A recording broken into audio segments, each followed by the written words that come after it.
You can't really build in or design in real meaning into the solutions without cultural awareness, right?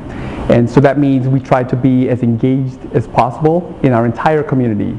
Be engaged politically, you know, in terms of business, technology, the science, the arts, especially the arts, since I serve as the arts commissioner in San Diego, to really be engaged in all the things that make the people in the city kind of vitalized and vibrant, make the city really interesting.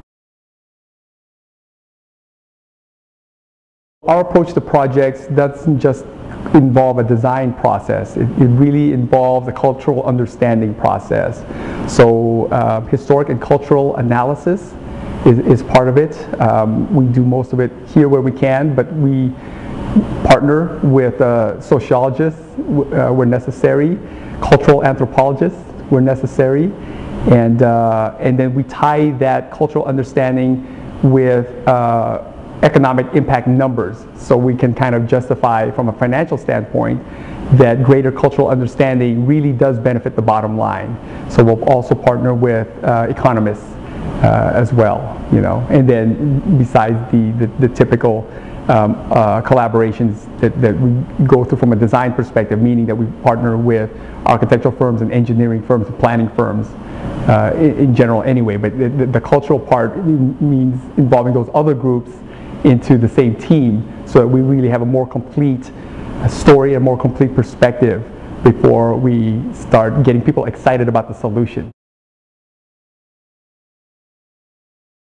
We needed to have the immigrant story, the first generation, second generation, so young and old, different levels again of acculturation, to figure out both how to respectfully design to the heritage of the culture, but to also make sure it's modern and future thinking enough so that the next generation will embrace it and find meaning in it, because there's really no point in designing to the past. I mean, we really are designing for the next generation, as we have found too often. Unfortunately, it's really the next generation that has the most difficult time finding their place in American society, and part of that is because they haven't found their identity or the comfort zone between what it means to be of their parents' heritage and what it really means to be American. Physical places tend to have a different way, it's just a new way of connecting to the youth, right, who may not get the opportunity to go and research and dig for Filipino books in the library amongst a vast million-book collection, right? This one, literally, they can just walk into it and discover things about their culture. So it's no different than having history books written and new writings about, you know, modern thinking of Filipinos, but this is the physical evidence of it, right?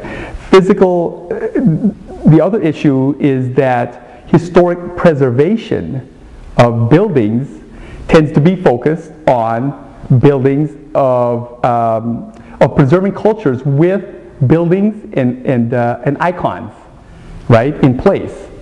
But most cultures who move into the United States don't have the kind of history where they were able to build historic buildings and icons. You see, so that means that when you're doing cultural preservation based on historic buildings, that means only certain segments of the culture are being preserved, right? Not most culture, but certain categories of culture are being preserved, the ones with historic buildings. Right? But for the ones who don't, you know, preservation policies don't help them at all.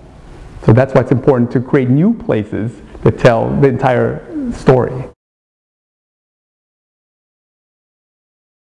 Yeah, absolutely. And it's not about preserving the past, and it's not about even preserving the Filipino culture per se.